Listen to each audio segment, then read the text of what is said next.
Squad, MizzyWorld Entertainment is back to present another episode of MadMizzy Sports in the AM. And today we here to start off where we typically start off on Monday mornings, and that is recapping Sunday NFL football. Man, we got a lot to touch on today, so we're gonna start off where the NFL hype has been for so long with all this um talk about Shedeur this and Shedeur that, and he finally hit the field.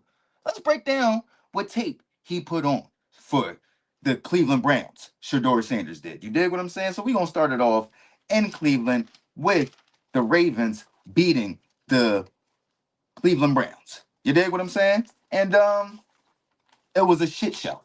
Let's get right to it. You dig what I'm saying? Let's get to the nitty gritty of it. It was a shit show for Shedeur Sanders. Hold on, let me be right back.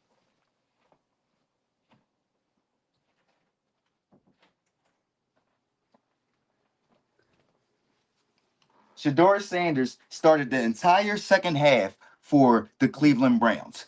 Scored 0 points. Let's start off with that one. Scored 0 points for the Cleveland Browns in the second half. You dig what I'm saying? Going 4 for 16, one horrific interception. His first sack, he actually lost a fumble on that sack as soon as he got hit by Kyle Hamilton. Kyle Hamilton just wasn't worried about it. You feel what I'm saying?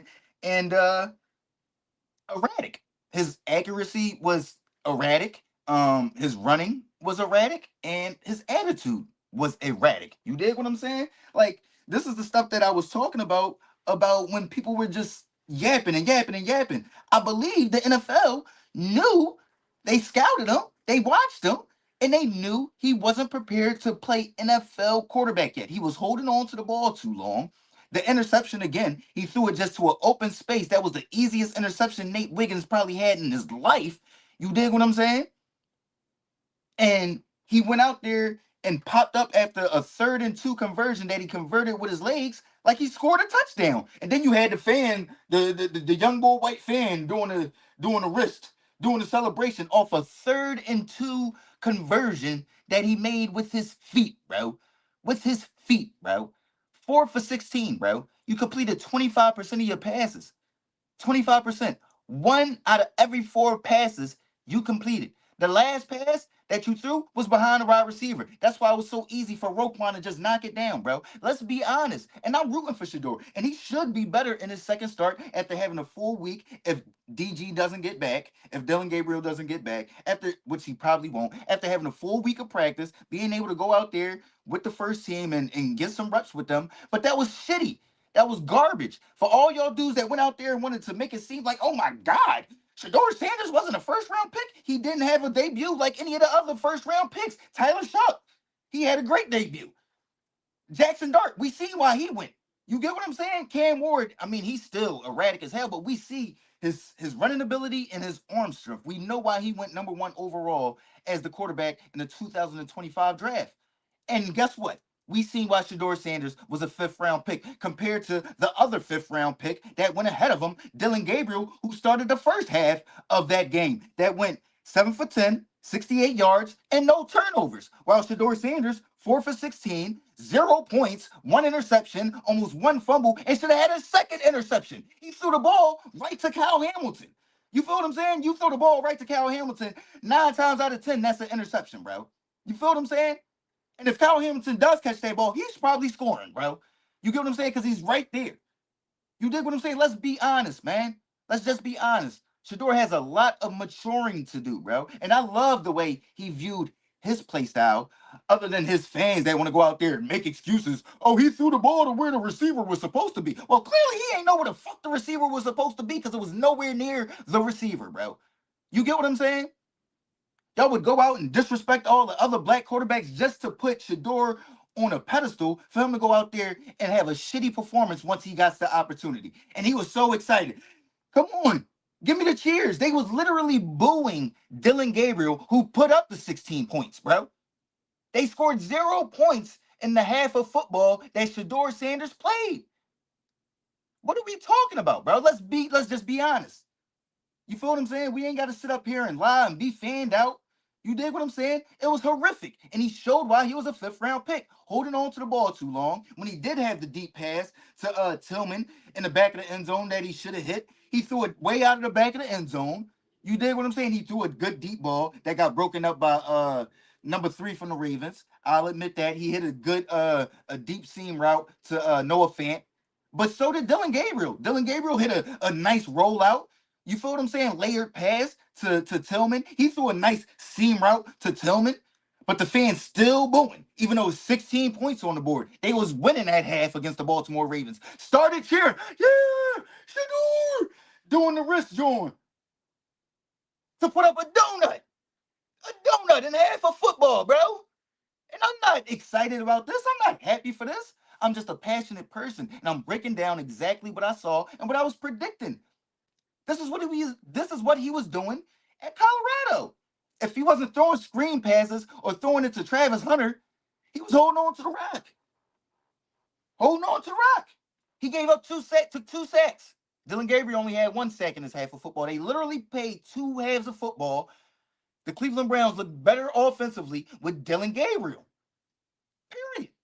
Now you can say it's the reps, you can say it's this, you can say it's that. Dylan Gabriel still only has 2 interceptions in all the starts that he's played. Shedeur should have had 2 last night easily. Easily. You feel what I'm saying? The sacks he was taking was very clear and a reflection of his low points. You dig what I'm saying? It was a clear indication of the trepidation that a lot of NFL teams and scouts had about him. He holds on to the ball too long, and he doesn't have an elite arm. So what you holding on to the ball for, bro? Get the ball out. You dig what I'm saying? He's going to get better in his next start, but that was horrific. And I want his fans to shut up and get out of here, bro. All the fake fans. You dig what I'm saying? I'm going to give y'all a little insight about the fans that I'm talking about. I got a good friend of mine. Don't watch college football, barely watches the NFL, but he knows who Shedeur Sanders is. Before the draft, he told me personally, I don't think Shedeur Sanders is that good. I think he sucks. He's slow. I said, okay. You feel what I'm saying? When he started to drop, I was shocked as well. But I didn't think it was anything racial about the NFL. I thought it was, oh, this is just the NFL's evaluation of Shedeur Sanders. But my friend who just said he thought Shedeur sucks is, oh, well, dang, the NFL really trying to mess up Shedeur Sanders. Bro, how do you switch from thinking that Shedeur Sanders sucks to now, oh, it's a message from the NFL towards, to who? To who? Oh, they don't like the fact that he got money. Caleb Williams had money coming into the NFL, way more money than Shedeur Sanders, bro. Way more money than Shedeur. You dig what I'm saying? All these dudes is coming into the NFL with money now. What are we talking about, bro? Oh, the NFL don't love prime. Why does the NFL not love prime? Y'all give me a logical reason why the NFL doesn't love prime. The last time my Niners won a Super Bowl, prime time was on the team. The last time the Dallas Cowboys won a Super Bowl, prime time was on that team, bro. The last time the 2 biggest fan bases of the NFL raised the Lombardi Trophy, Deion Sanders was a part of that team, bro. If they felt like his son was an elite athlete or an elite quarterback, they would have drafted him, bro, as an elite top pick. And guess what he showed in his debut? He's not elite, bro. You can hear what I'm saying? And he has a very, very low ceiling to reach, a very low bar to reach. You dig what I'm saying? Like I said, y'all out there celebrating because he converted a 3rd and 2 with the wrist. He played horrible. He played horrible. It was shitty. Garbage. What are we talking about, bro?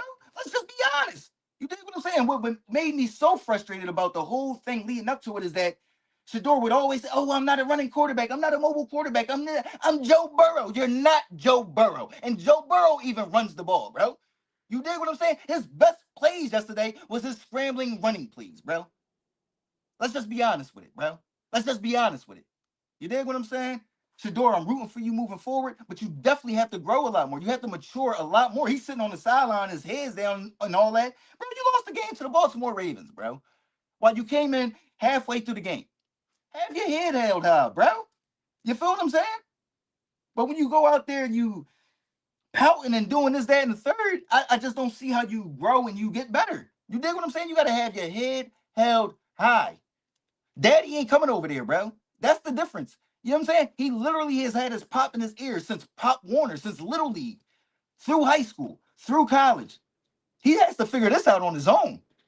You dig what I'm saying? And I think he will. And I think he will be a lot better.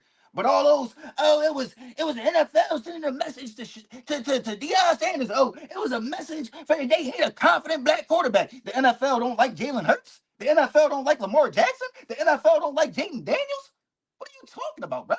Y'all just saying anything for main man to go out there and put a shit show on, bro. He had a worse half than Dylan Gabriel. That's the facts, bro. They both played a half. Dylan put up 16. Shedeur put up a donut. He put up a donut, bro. And should have had easily 3 turnovers, bro. First sack, he loses the ball. Protect the rock, bro. You know what I'm saying? Okay, you don't do that. You throw an interception. You feel what I'm saying? Then come back immediately after that interception and almost throw another interception. And please don't bring up Lamar Jackson's 2 interceptions. Please don't try to compare Shedeur Sanders to Lamar Jackson. Lamar Jackson, who was the youngest Heisman Trophy winner in NCAA history. You feel what I'm saying? The youngest MVP in NFL history. Come on, man. I move on. I digress. I digress. Like I was saying before, it was just the NFL's evaluation of Shedeur. And guess what Shedeur proved? They were right. They were right. He showed nothing that was elite. He showed nothing that was top tier. That's just being honest, bro. That's just being honest. And he still showed the issues that we all had trepidation about. Him holding on to the ball too long. Him taking bad sacks. Let me move on, man. It's like I said, what are y'all gonna do when he goes out there and he's taking bad sacks and he's putting bad tape on? Y'all gonna make excuses. Y'all gonna make excuses. Talking about, oh, he's young or he ain't had reps with the first team. That ain't got nothing to do with you taking bad sacks and throwing the ball into no man's land for Nate Wiggins to just have an easy interception. Why y'all up? Why are they up? Come on, bro. They went into the half up 10, lost by 7. What are we talking about, bro? A donut? A donut? Come on, man. Absolutely putrid, man. Let's move on, bro. To another quarterback with some hype. Herbert is no Peyton Manning, bro. Stop saying it. You know who the new age Peyton Manning is? It's Lamar Jackson, man. It's Lamar Jackson, the 2-time MVP, the person that's digging his team out from the trenches from a 1-5 start to a 5-5 start and still a half game out of the division lead. That's who the new age Peyton Manning is. Lamar Jackson, bro. Stop hyping up Justin Herbert just because he's 6'4", big as hell with a strong arm, bro. Let's look at the statistics from yesterday. They got their ass whooped in Jacksonville, bro. Jacksonville got an elite defense? When Jacksonville defense become elite, you dig what I'm saying? 10 for 18, 81 passing, 81 passing yards, bro. This ain't little league. This ain't little league. Y'all saying he better than Jalen Hurts? Cut it out. Cut it out. Never. That man ain't better than Jalen Hurts, bro. And stop comparing him to my favorite quarterback in NFL history, Peyton Manning, man. He's no Peyton. He's no Peyton, dog. Like, what are we talking about? When have you ever seen a Peyton Manning-led offense only put up 6 points, bro? Cut it out, man. Oh, he was hurt, this, that, and the third. Peyton Manning came back with a broken jaw one game and won the game. What are we talking about, bro? What are we talking about, man? Stop with the hype. Let's go off of the results. Let's go off of what people are putting on tape. Can we do that? Can we please just do that? You dig what I'm saying? I don't think y'all can, man. Because y'all just love these people so much. I want to be right so much instead of just going off of what's put on tape, man. What is put on tape? 10 for 18, 81 yards, 1 interception, no touchdowns, 0 tutties, 0 tutties. Get out of here, man. Don't bring up Peyton Manning no more and reference to Justin Herbert. The new age Peyton Manning is Lamar Jackson. That's who the new age Peyton Manning is, bro. Period. Let's move on, man. I got to give props where props are due because I'm not the person that I just want to be right, this, that, and the third. Josh Allen is a monster. Josh Allen is a beast, and he outlasted Tampa Bay Bucks team that just simply didn't go away. They weren't going away. They were going out there. They were explosive all over the field, and Josh Allen answered them at every given turn, bro, making up for his defense just being inept in Buffalo. You dig what I'm saying? 3 passing touchdowns, 3 rushing touchdowns. You dig what I'm saying? And no, Shedeur shouldn't go out there and try to be a Josh Allen or Lamar Jackson, but to sit up there and act like running isn't a critical part of being a quarterback in today's game of football is just stupid. It's just stupid. Baker Mayfield was running zone reads yesterday, bro. Baker Mayfield. You dig what I'm saying? So, and we know biggest or best highlights this year has been him escaping out of the pocket and either running or finding somebody. You have to be mobile. Ain't nobody just sitting back there being a statue no more. That's why I just didn't like when Shedeur Sanders kind of discredited trying to learn something from Lamar Jackson. Like Lamar Jackson hasn't grown as a passer. Like all Lamar Jackson do still is run the ball. He barely ran the ball in Cleveland, bro. That game, that drive where they drove down for the win, he was 5 for 5, bro. You feel what I'm saying? Now, Mark Andrews capped it off with an amazing play call from Todd Monken, amazing play design by Todd Monken. But Lamar Jackson was 5 for 5, slinging the rock all over the yard, bro. But you got Shedeur Sanders sitting up there talking about, oh well, I'm more like a Joe Burrow because you can't learn from Lamar Jackson. You can't do what Lamar Jackson do. You can't become a better passer like Lamar Jackson. I think you have to become a better passer, Shedeur Sanders. If you think you're at an elite passing rate right now, then you are insane, my guy. And that is probably why you fell to the fifth round. And hold up, let me go back because I got another prediction about Shedeur Sanders, and this is going to be my last thing before I go back to my regular lineup. Shedeur Sanders knew he was going to drop to the fifth round. There's no way in hell that Deion Sanders got the connections he got in the NFL and nobody called him and said, yo, bro, your son's stock is not what y'all think it is. There's no way, bro. There's no way Carson Beck knew he wasn't going to be a top pick in the 2025 draft, but Shedeur Sanders didn't. There is no way, bro. He knew he was going to fall out of that first round, bro. He still put on a show because it's all a show with them. It's all political. Look at his brother. Look at Shiloh. Now he one of them Cowboys. He one of them live streamer bulls now, bro. It's a show with them, bro. It's a show.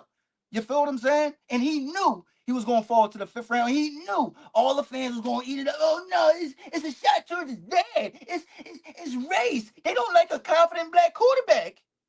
Let's be with the BS. They watched the tape and they said, "Oh, this ball holds on to the ball too long, or he only throws the ball to Travis Hunter, who was the Heisman Trophy winner." You dig what I'm saying? But let me get back to it. Let me get back to it. You feel what I'm saying? Buffalo, tip my cap to Josh Allen. I've always been a dude that was arguing Lamar Jackson is better than Josh Allen. I still think it's neck and neck. You feel what I'm saying? I just won't say that Lamar Jackson is clearly better than Josh Allen anymore. Bull is amazing. He's a horse and he carries his team, man. Tip my cap to Josh Allen. And I tip my cap to Baker Mayfield and the Tampa Bay Bucks. It was a great game. It's just one defense couldn't hold up while the other defense kind of figured it out towards the end. You dig what I'm saying? Shout out to the Buffalo Bills, still keeping pace with the New England Patriots, who look like one of the top teams in the AFC, aside from that team out west that I'm gonna get to later on. You dig what I'm saying? Let's go over to Pittsburgh where Aaron Rodgers gets hurt. And guess what?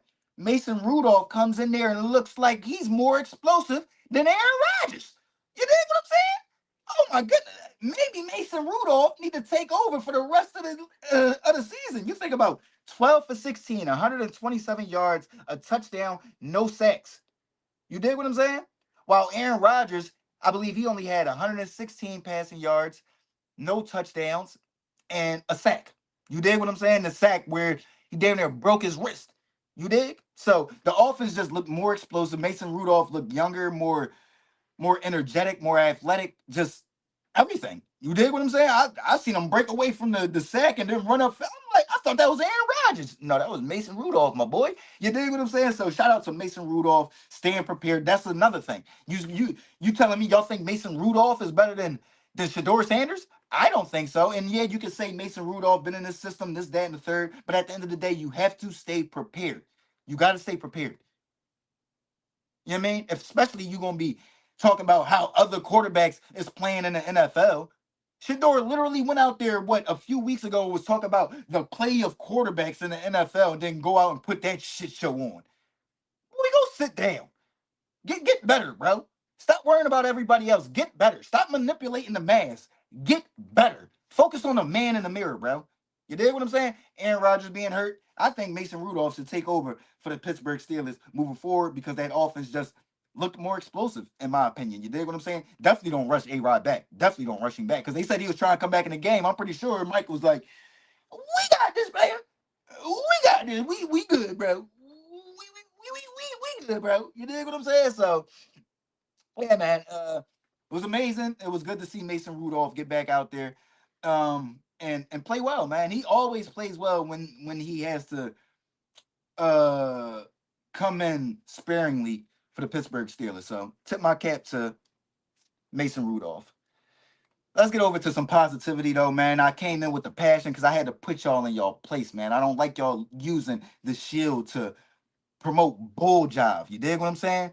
So let's get some positivity going and shout out to the Chicago Bears, Caleb Williams and Ben Johnson. The first place Chicago Bears led by Ben Johnson and Caleb Williams, man. That win yesterday, that is an amazing, great win because they almost gave that game away. So for the special teams to step up and play a part for with Devin Duvernay having that huge return at the end of the fourth quarter, and then for the defense to play the way that they did against JJ McCarthy, Justin Jefferson, and that offense, even though they did have a lot of drops that contributed to that. And my boy JJ, I'm gonna be tough on him too, bro. You got to get your accuracy together, bro. You got to get your accuracy and your attitude together, bro. You dig what I'm saying? Got to be more even kill. Got to be a lot more even kill. A lot more like Jalen Hurts. A lot more like Jalen Hurts. That's the one thing I kind of didn't like about Jalen Hurts when he first came out was just how it seemed like nothing affected him. Nothing. He'd just be. I like passion, as y'all can see, but yeah, you as a quarterback, you kind of got to be like that. You got to be stoic. You got to be level headed. You got to be even kill. You get what I'm saying? You can't be erratic like a Nasdaq stock. You dig what I'm saying? You just can't. That's not how you lead. You dig what I'm saying? So JJ, get better with your accuracy and get better with your attitude and get Justin Jefferson a rock. You dig what I'm saying? But Chicago, man, tip my cap to them. Looked like they was about to give up another game in which they was dominating. Then you got Devin Duvernay that goes out there, has a huge return. They just run the ball the next 3 plays. They don't even put the ball in harm's way. And then you send your kicker out for a long game-winning field goal, and he sneaks it in, man. That is complimentary football. That's championship football. You dig what I'm saying? And I'm not saying that they even gonna win the NFC North. I'm saying they're moving in a right trajectory and they're seeing the development of their young quarterback that they've always wanted to see since they've been drafting young quarterbacks. You dig what I'm saying? So shout out to Caleb Williams. I'm super impressed by him. He did miss some passes, but he didn't lose them the game. No interceptions, no bad sacks. He's still making those spectacular plays just to keep them on schedule. You get what I'm saying? Like he's dodging, he's getting up out of sacks and getting 5 yards. It don't look like nothing on the stat sheet if you're not watching the game. But if you're watching the game, you're seeing how critical those plays are. You dig what I'm saying? Like those are huge, huge plays to get up out of them sacks and get positive yards or get the ball away. You dig? Because bad losing 10 yards or 8 to 10 yards on a sack, those are drive killers, bro. Those are drive killers. That's why Peyton and Tom, they see something coming, they getting down immediately, bro. All right, we're gonna make this a little 3, 4 yard sack and we're gonna move on. You dig what I'm saying? That's why even with Shedeur, you can't be taking 10 yard sacks, bro. You dig what I'm saying? But shout out to the Chicago Bears in first place in the tough NFC North. Who would have predicted that? Out of the Detroit Lions, the Green Bay Packers with Micah Parsons, JJ McCarthy, and the Minnesota Vikings, and them being what 14-3 last year, the number one seed, and we what 11 games into the season is the Chicago Bears. That is highly impressive, and I am highly impressed by what Ben Johnson is doing with Caleb Williams, man. Ben Johnson, he's proven he's proving why he was so highly touted coming out of Detroit as the offensive coordinator, and he's proving why he wanted to go and coach Caleb Williams, man. It's looking very good, man. Very good. Let's get over to another young quarterback because, like I said, none of this stuff, nothing is set in stone, man. And Bryce Young started off his career horrendously, bro. Horrendously. They talk about, oh, he gonna be the next Steph Curry. He gonna be this, he that. CJ Stroud was dominating his rookie year. Bryce was looking like he was lost. And now look at him, bro. 6-5, a half game out of first place in the NFC South. They not in the playoffs right now, but you got a winning record. That comeback win against the Atlanta Falcons to be 2-0 against the Atlanta Falcons in the division is tremendous. To go out there and set a record, Bryce Young, 448 yards, the most passing yards for a quarterback in Carolina Panthers history. And the Carolina Panthers do have an MVP quarterback. And Cam Newton in their history. They do have another quarterback that took them to a Super Bowl and was a passer, a pocket passer, and Jake Delhomme, who was throwing the ball to Musa Muhammad and a prime Steve Smith, a prime Musa Muhammad and a prime Steve Smith, and he never put up 448 yards in a game. Shout out to Bryce Young, man. And this is about looking yourself in the mirror and getting the work done, not talking, not doing none of the stuff that these other dudes is doing. This is the beauty of football. You dig what I'm saying? Because people gonna see. They were talking about, oh, Andy Dalton gonna take over for Bryce Young and this, that, and the third. And it was Andy Dalton that was kind of showing Bryce, like, no, bro, you got to get the ball out. You got to do this. You got to do that. And now it's all coming together to bounce back from a week in which you only put up 125 passing yards to come back, go into Atlanta, put up 448 yards passing, 3 touchdowns, no interceptions. Bro, that this is what the NFL is about, man. This is why I hated y'all trying to discredit or trying to make it seem like the NFL isn't seeking the best talent, bro. If you can ball, they gonna put you out there, bro. Shout out to Bryce Young, man. And for some reason, I just want to see the Carolina Panthers be successful. I think it's because Tyrese Maxey stole my man girl. And I think that's what was messing with his head when he first came into the NFL. He just like, dang, bro, my girl just went to another athlete, and I'm in Carolina. We stink. Now they 6-5, half game out of first place in the NFC South. And I'm gonna make a prediction. They gonna win the NFC South this year. I think the Carolina Panthers will complete 180 turnaround, and I think they'll win the NFC South this year. That's my prediction with what 6, 7 games left, depending on the team that you talk about. I got the Carolina Panthers winning the South and getting it. Well, of course, getting into the playoffs if you're a division winner. You dig what I'm saying? But that was highly, highly impressive from Bryce Young, and I had my man sitting on my bench as the quarterback. You dig what I'm saying? Because I mean, listen, I mean, you put up 125 yards in 1 week. I was sick because I started him that week.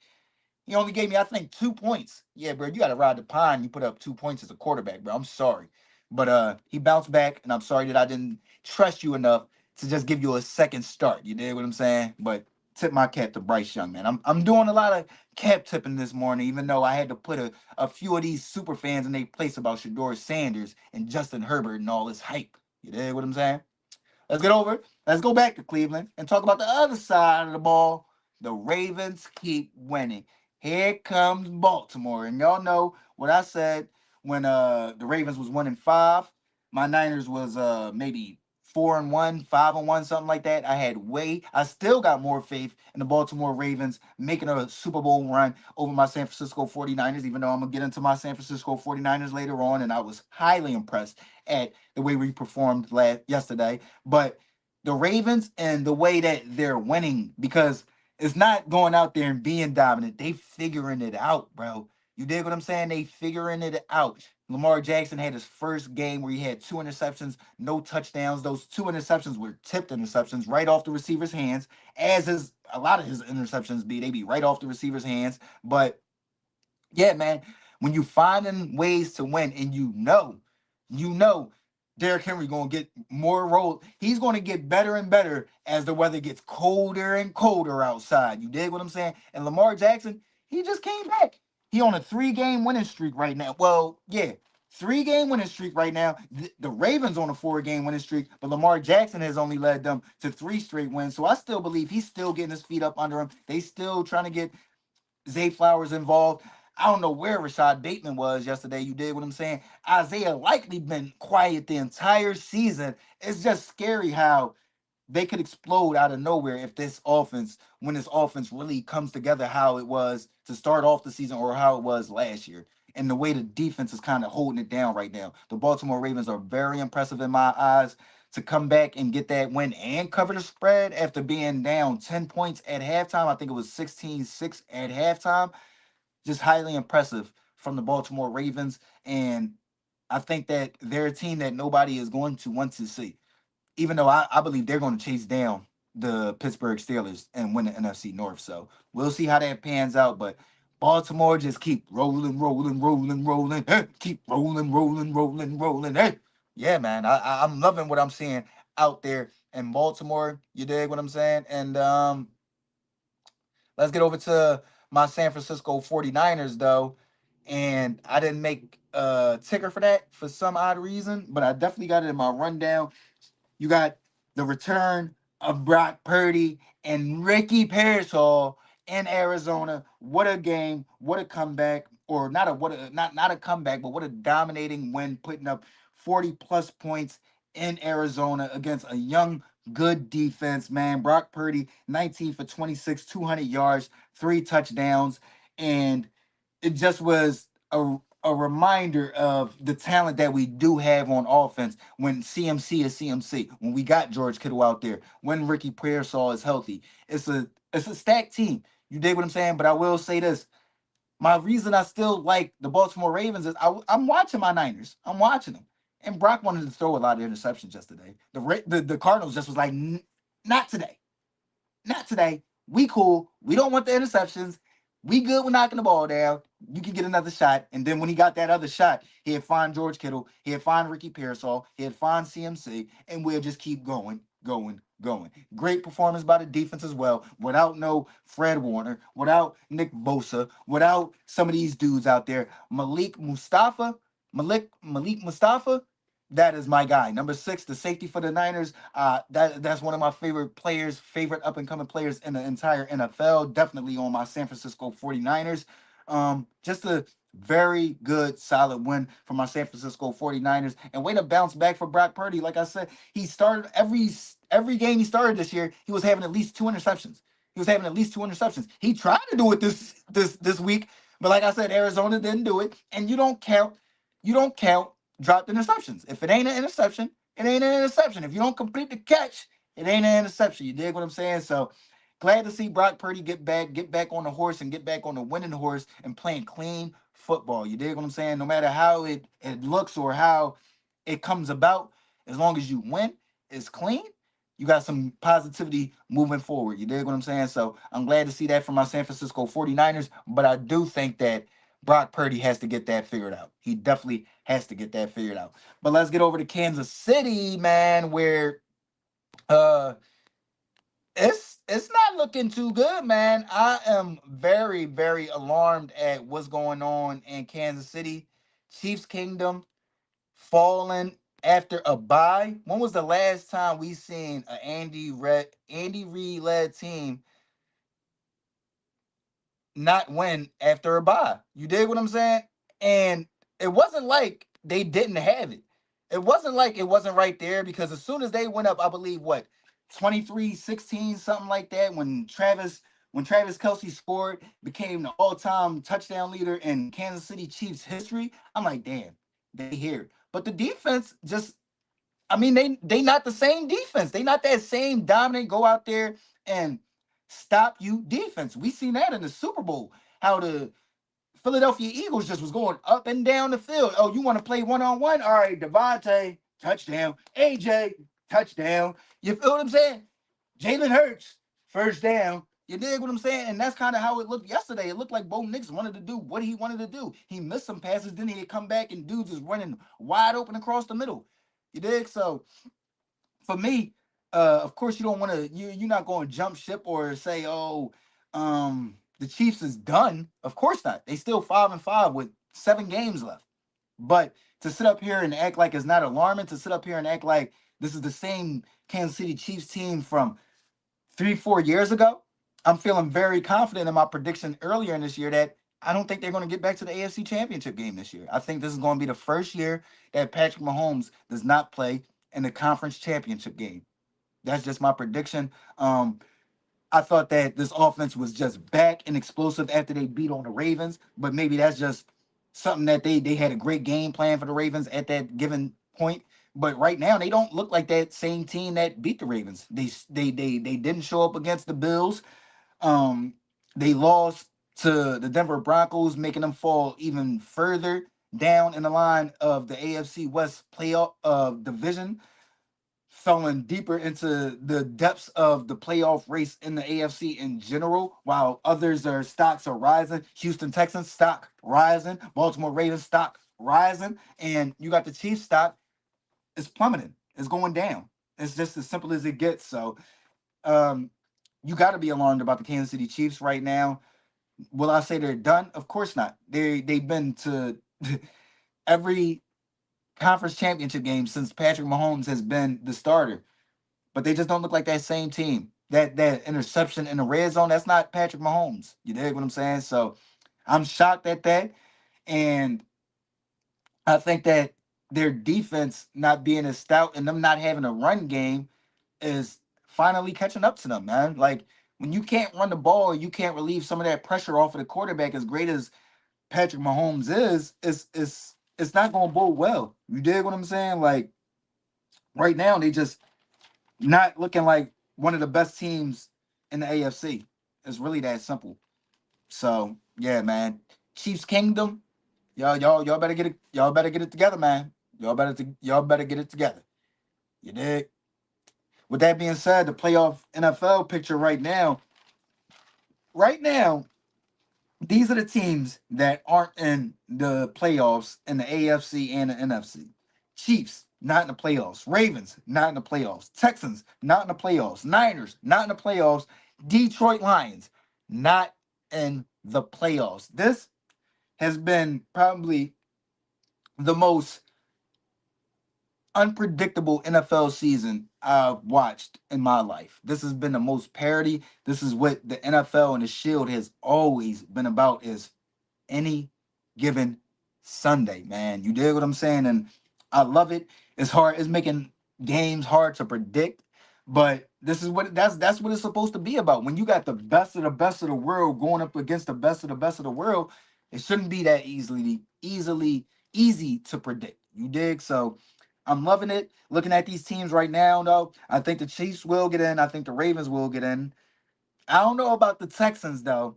Unless CJ can come back soon, especially the way the Jags just beat the brakes off of the Los Angeles Chargers, and then you got Indy. They the ones that's winning the AFC South right now. So the Texans, even though they stock is rising, they still what, third in the AFC South? They still got a lot of climbing to do in that AFC. That AFC, like at least with the Ravens, it's like all right, they can go for the AFC North. They can still win their division. The Chiefs, probably not so. But the Chiefs, they right there. I think they right now still the 8 seed. You get what I'm saying? So they right there. And as far as the NFC goes, of course my Niners gonna get in. I don't think we gonna end up. I think we'll end up with at least 10 wins this season. I think that'll be enough to get in the NFC. And then I think Detroit will end up getting into that game last night. Let's get over to that game though, because that call at the end. I played cornerback. You know, like as an athlete when I played football, I was a perimeter player, receiver, corner. You know what I'm saying? Little Travis Hunter out this mug. You did? But I always loved corner better for some reason. I was always more inept and more drawn to the defensive side of the ball. That was a horrific call by the refs. And then for them to come out and try to justify that call by saying he grabbed his arm, you're not going to talk about A.J. Brown that's 6'4", 225 pounds, extending his whole right arm off a 5'8", what's his name? Amik Roberts. That's what are we talking about, bro? That right there. And then y'all don't want to call that the fall starts on the Eagles on the tush push. The Eagles out there like the Chiefs now. You know what I'm saying? They getting all the lucky calls. They getting all the bull jive. You dig what I'm saying? That was a phantom pass interference with 2 minutes left, down 7. To rob the NFL fans of just seeing if the Philadelphia Eagles could stop the Detroit Lions offense once again, or see if the Detroit Lions could figure it out for one last drive and then push it into overtime, or you knowing them, they might have went for 2 if they would have scored. It's just it's unfair. It's truly unfair. And the NFL prides themselves on being fair and being a conscious entity. That is horrific. Y'all have to do something with that ref. And then to come out and try to justify it when we can all see it was nothing egregious. It was nothing egregious that was on that play. And a critical third down, and then the ball was super wide. Jalen Hurts missed that pass. It's just that simple. Jalen Hurts missed that pass, and y'all bailed him out with a phantom pass interference call, bro. And then, like I said, y'all don't want to ever call the many of false starts that happen on the tush push. That's just alarming, bro. That's alarming. We got to get back to just having fair football. You dig? How everybody wanted to say, oh, well, Patrick Mahomes, as soon as he get tackled, he looks for penalties and this, that, and the third. Well, the Eagles don't got to look for penalties because they always just get them or don't get them called. You dig what I'm saying? That was a horrific call at a critical junction of the game. Down 7 with 2 minutes left for you to make that call? That's just, that's negligence. That's negligence, bro. You dig what I'm saying? To rob the fans of that is just astonishing to me, bro. It's astonishing that you would go out there and make that call and then come back and try to justify, oh, he grabbed AJ Brown's arm and hindered him from trying to make the catch. Bro, the shit was 10 yards deep. And not to mention, it was AJ Brown that was extending his arm. You dig what I'm saying? Trying to get the separation. So I didn't like that call. It was a horrible call. Especially when it's a five. Amik Roberts is like 5'8", bro. It's like 5'8", out there battling against one of the biggest, baddest wide receivers in the NFL, AJ Brown. What, 6'4", like I said, 6'4", at least 215, 210, 220. You feel what I'm saying? He ain't do no grabbing of the jersey. He didn't grab his arm. You dig what I'm saying? He just, you know what I'm saying, reacting to getting the stiff arm to the chest from AJ Brown that's trying to get separation. Horrific call. NFL has to start holding these refs accountable to these bad calls. And I think that's where we'll just start being like, okay, it's human error, but the NFL always goes out there and tries to rectify it. You dig what I'm saying? So to me, NFL, come out, make a statement, because for you to go out there and make those comments or to try and justify that phantom call against the Philadelphia Eagles is just bizarre, to say the least. Bizarre. You dig what I'm saying? But yeah, man, I'm gonna finish my final NFL slot for the Monday Night Football matchup. Let's get over to some college because I didn't come to y'all yesterday morning with Sunday mornings with Mizzy, Michigan Mizzy. Y'all know what it is. Hail to the victors, valiant. Hail to the victors, valiant. Hail to Michigan. Yeah, man. What a win for my Michigan Wolverines, man. Andrew Marsh going out there breaking a freshman record for receiving yards in the game. 12 catches, 189 yards. That catch on the sideline, bro. As a true freshman in that critical junction of the game, he got 2 feet in. That was an NFL catch at 18 to drag the puppies. Then that pass by Bryce Underwood. Oh my God. We might not do much in the playoffs. We might not even make the playoffs this year, bro. But this Michigan team moving forward to be the youngest team in the Big Ten, going out there learning all this stuff together right now. Went to Norman, Oklahoma. Yeah, we lost, but that was a learning lesson for these young bulls, bro. I ain't expecting Bryce Underwood at 18 with Andrew Marsh at 18 to go out to Norman, Oklahoma and beat the Oklahoma Sooners. But learn your lesson, because moving forward, next year at least, probably just next year, that growth from freshman to sophomore is going to be exponential. Exponential. You dig what I'm saying? And I love the lessons that they're learning, because Bryce Underwood had a very, very solid game in Chicago at Wrigley Field against the Northwestern Wildcats. And the Northwestern Wildcats are just like any good, solid team in the Big Ten that has veteran leadership. They didn't fold. They didn't crack. They didn't go away. They kept trucking. They kept making plays. They made it a one-score game. All right, now the pressure is on Bryce. He throws an interception. Comes back, throws another interception. Dang, fumble here. It was all stacked against him for him to go out there in that final drive and make the passes that he made to lead us down the field for a game winning field goal.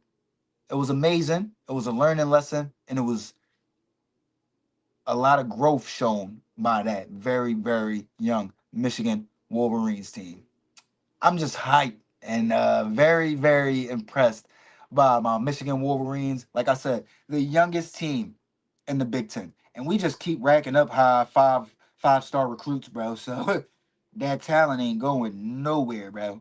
You dig what I'm saying? It ain't going a place. And we got a lot of young players that's getting time on that defensive side of the ball. So you might say, oh, well, that's the offense.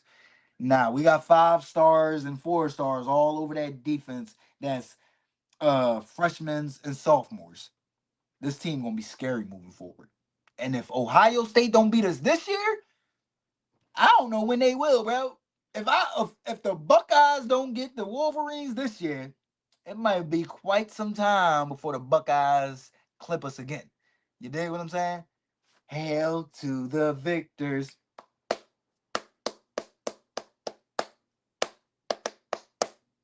Let's go, boys.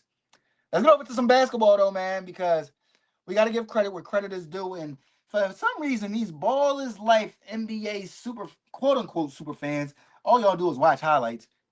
Don't respect Steph. No matter what he does, y'all go out your way to disrespect Steph. So I got to come out and give Steph his flowers for chasing down Michael Jordan for the most 40 burgers after the age of 30.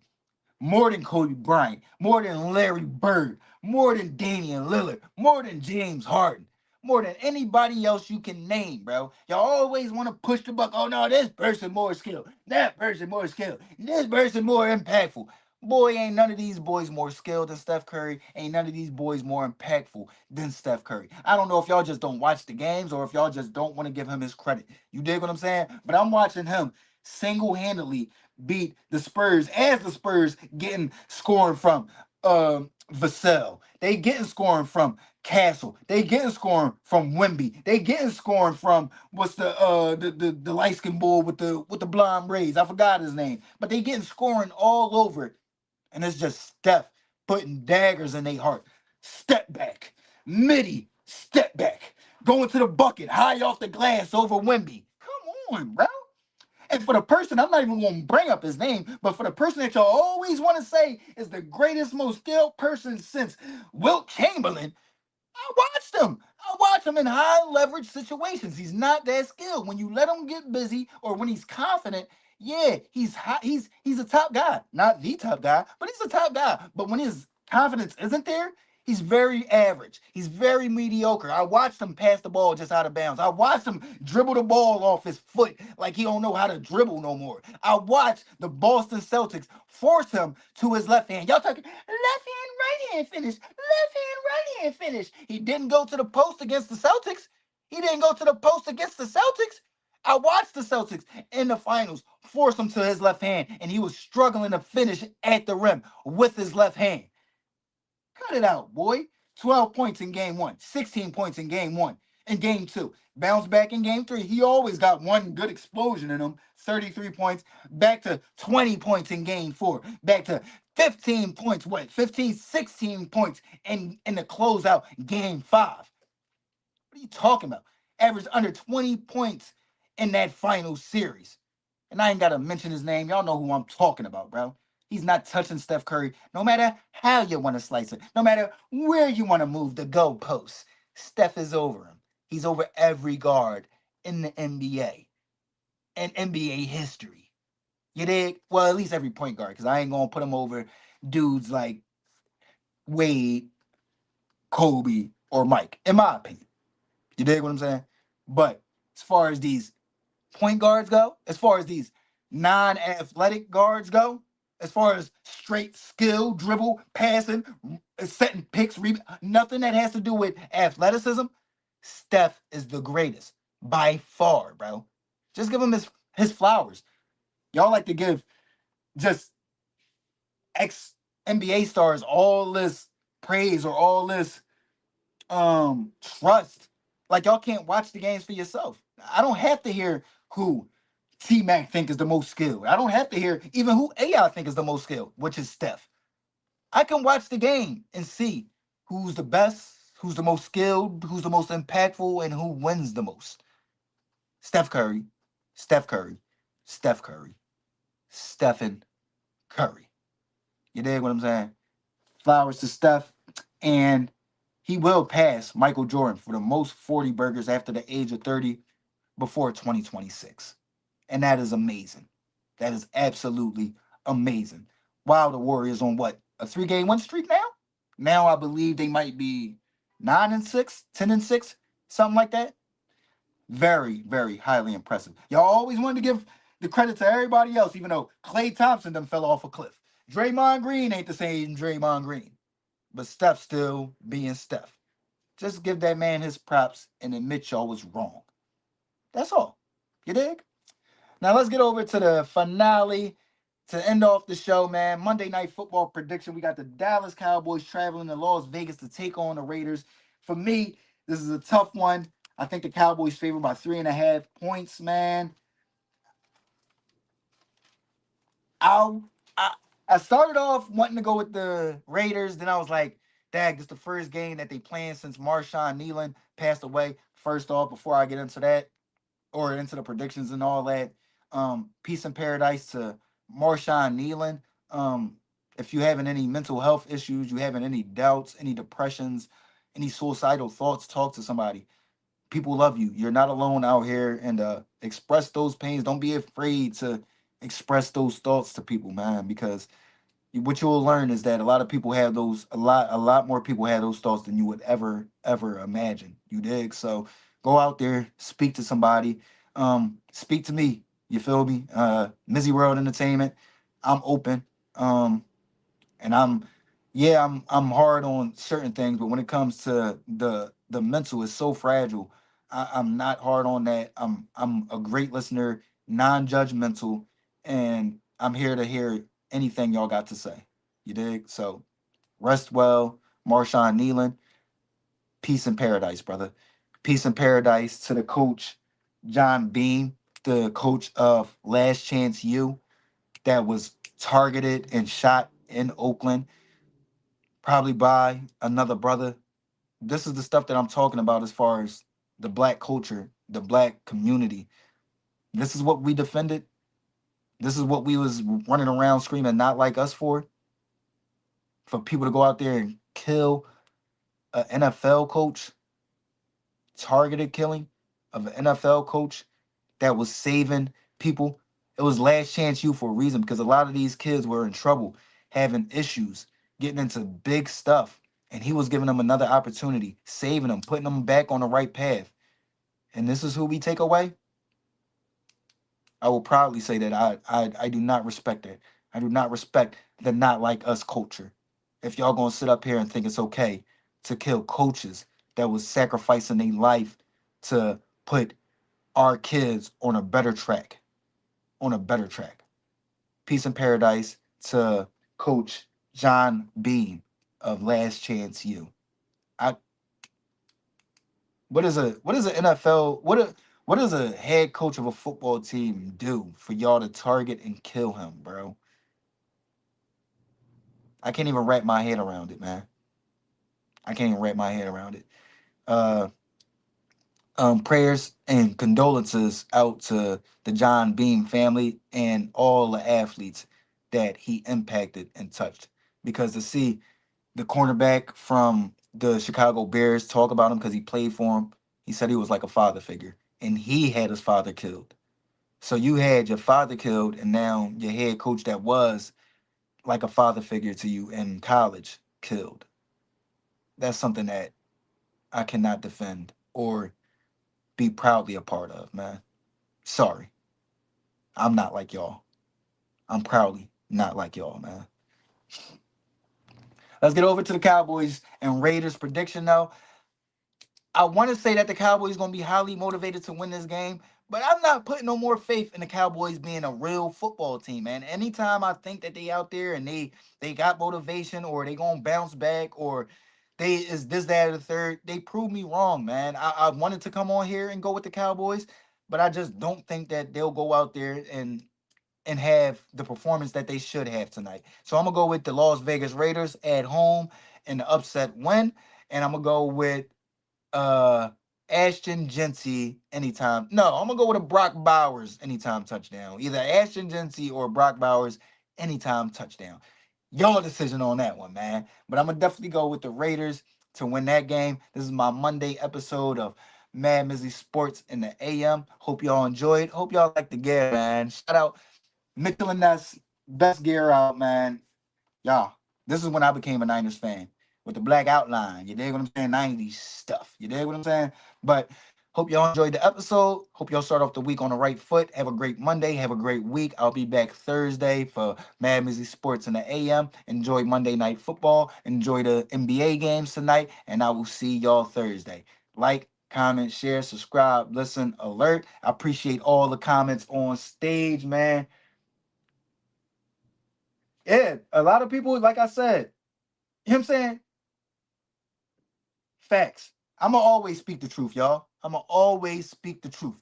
The NFL loves prime time. But like I said, I appreciate y'all comments and I appreciate y'all coming in and tuning in, man. I'll be back Thursday. Have a great day. Have a great week. Enjoy the games. Squad.